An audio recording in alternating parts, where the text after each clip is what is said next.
This is a simple tutorial on how to do knotless braids. It will make you love doing knotless braid. It's not that hard. It's just simple step-by-step tutorial. So first you want to make sure you have very clean parts. My client had very long hair, and the gel I'm using is Jim Jam. I love it for knotless braids. It gives clean parting and clean parts. So you do your parting, and then you want to divide the hair into 3 the way I'm doing it. And you can start braiding either from the left or right. The hair I'm using is that one, pre-stretch out tree. I love its texture too.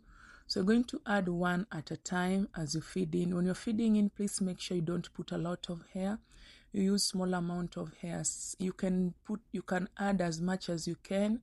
Some people can add up to 3, 4, 5, even 6 amount of hair. That one is still fine.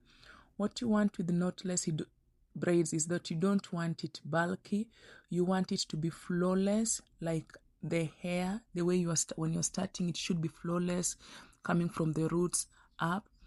And also in this tutorial, I'm also going to show you how to add hair, just because she wanted butt length braids. You see how I'm feeding it? Yes, you feed your 2 fingers and then you hold them together and then you pull the 3rd one. So if you want maybe long braids, but what you have is short, you can always still feed it and it becomes so flawless and nobody will notice that you fed the braids.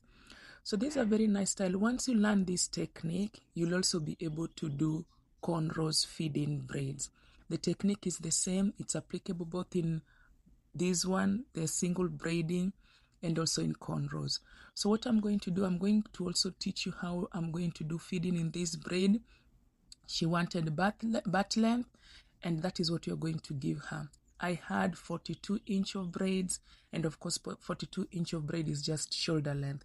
So that's what you're going to do. And at the end, she also wanted it to be curls. So you also try to tie a knot. I'm also going to show you how to tie a knot. Yes, so you see me showing her where it's supposed to be reaching. She wanted it almost that length. And that is how you're going to tie your knot. It's very simple, very easy. This knot is very strong. It's not going to come out. You just remove small piece of hair, twist it in your hand, roll it in your hands the way you can see me rolling it. And just like that, you have your knot. So this is a very simple style. I hope you enjoy watching this video. Thank you so much. Subscribe, like, leave comments, and I'll see you on my next video. Thank you. Bye-bye.